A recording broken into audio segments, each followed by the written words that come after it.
there's so many water units that are being used right now, so people are really wondering, or hey, how do you build this, how do you build that? And so this is just a quick guide on it. We have treasure Helm. If you have her at phase 2, then you can go at 7 10 1. If you have phase 3, it is recommended to get her burst up higher at level 7 or higher, because she does become like a really good DPS. And then you use the usual standard DPS, which is 4 times attack, 4 times elemental, as much charge speed as you can. At most I would get 1 max ammo, but I think 0 max ammo is also just as good, just as fine. 1 max ammo is really nice if you're manualing her, and it's something that you can kind of take advantage of, just a good amount of like reload timing. So that's the Helm build, and use resilience on her. For Ludmilla, if you haven't built her yet, well, you should definitely build her. She is 10 on skill 1, really highly recommended because of the damage taken increase. 4 minimum on skill 2.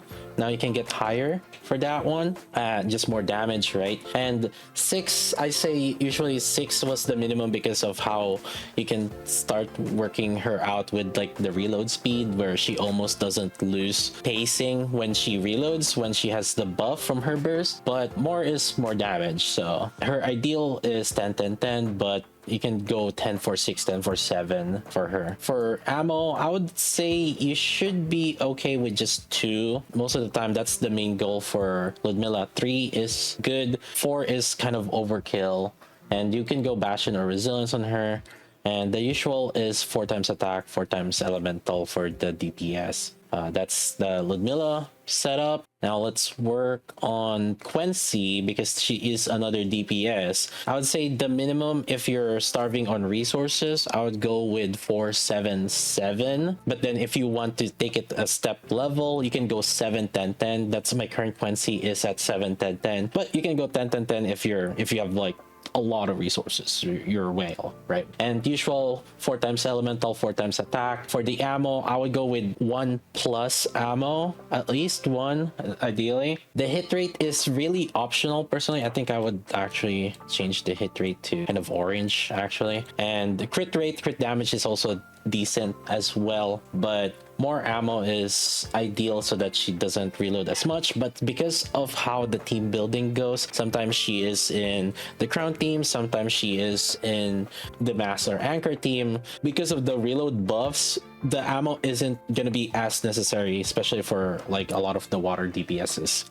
Next one is Winter Guillotine. Very niche for this solo raid. So it's like water. Mainly, you're really gonna just mainly use her on water at this rate, right? All her skills are roughly on the same level of importance. So 777 would be my goal on her. I mean, if you're super poor, you could go 444. But at that rate, why would you like use her? But if you maybe somehow scored like really good overloads, you can start using her. She is pretty useful for this solo raid in particular, because of there's just a lot of water units out right now, and you put her together with other water units. And obviously maxing her out 10 10 10, that's the whale build. But you can go with 777. I would go with a 4 times elemental, 4 times attack, and 1 plus ammo. So before I did write down 2 ammo ideally, but then that's in the assumption of there's no other reload speed buffers. But because of either we can put her with the crown team or some other teams, I think you can kind of get away with 1 ammo, ideally 2. So I would say, and then kind of wrote it down, ideally 2. And you would go with Bastion on her. More hit rate just helps her out for getting core shots on the bosses, and that's pretty much like the typical Winter Guillotine. Next is Phantom. Not a lot of people are probably going to use her here. You have the luxury if you're investing in Phantom, but she is getting seen some usage on that. But as you can see, she's kind of like standalone right now. Some people have put her in some of the water setups also, or the Mast and Anchor, but then for some people, they didn't even put her together with the Mast and Anchor, and she's just kind of sometimes alone as the water DPS. So for Phantom, I would go 774 is kind of fine, and then if you have the resources, just more for more damage. Really, right now she kind of works out really well because of the raid gimmick with the mobs. I don't kind of foresee her getting used a lot more unless there's more distributed damage gimmicks later down the road, or maybe if she's gonna be like an off burst DPS if you somehow got so much like elemental rolls on her. Typical standard build on that: 4 times elemental, 4 times attack, and then just more ammo for just more damage. And you can use either resilience or bastion for her. Alice Wonderland Bunny, some people have seen her and using her just because we need some healer sometimes, and you can go 444 really on it. And personally, if you're just gonna use her as a healer, I wouldn't really upgrade her that much, but you can skill up her skill 2 more or overload her with just standard DPS. She does want a lot more ammo, but it's not like completely super necessary. All right, if you are somehow using Rem, her ideal is higher level on her skill 1, low priority on skill 4 because it's mainly for healing, and just more upgrades on her burst just for more damage. And then she would have a standard DPS of ammo, elemental damage, and attack. And then maybe as a bonus, you can go for more crit damage, and you would use Bastion for her. All right, the next ones that people are questioning about is the Masked Romantic Maid and Anchor. And I would say if you have to figure out which one to upgrade more, it would be Masked in favor.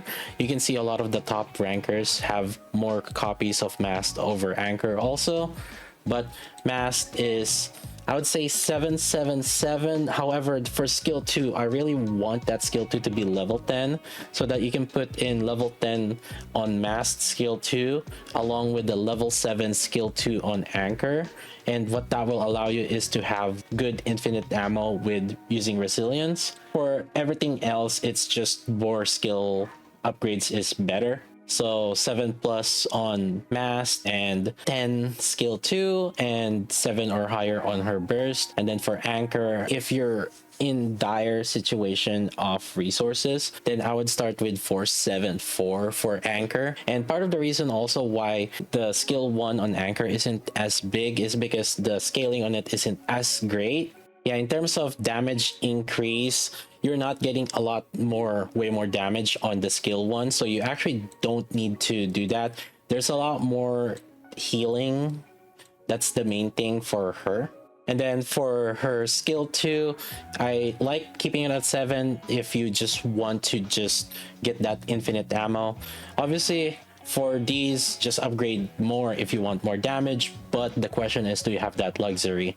And the burst also for Anchor is just if you want more healing, and there's some buffs on that one too, but it's caster's attack buff. You're not gonna get a lot of dividends on it if you don't have a lot more other investments on your gears and overloads and upgrades, dupes. You're not gonna get as much return from it in terms of offensive damage. So that's the cheap Mast and Anchor, and you can go with the typical 0 to 4 attack elemental. The thing is, like, good luck trying to get more damage on them, right? If you have a lot more resources, obviously just get more attack and elemental, but it's gonna be up to you. For Mast in particular, you can get more ammo, you can get more crit damage, you can get more crit rate, you can get more hit rate. They're plus and minus for different situations.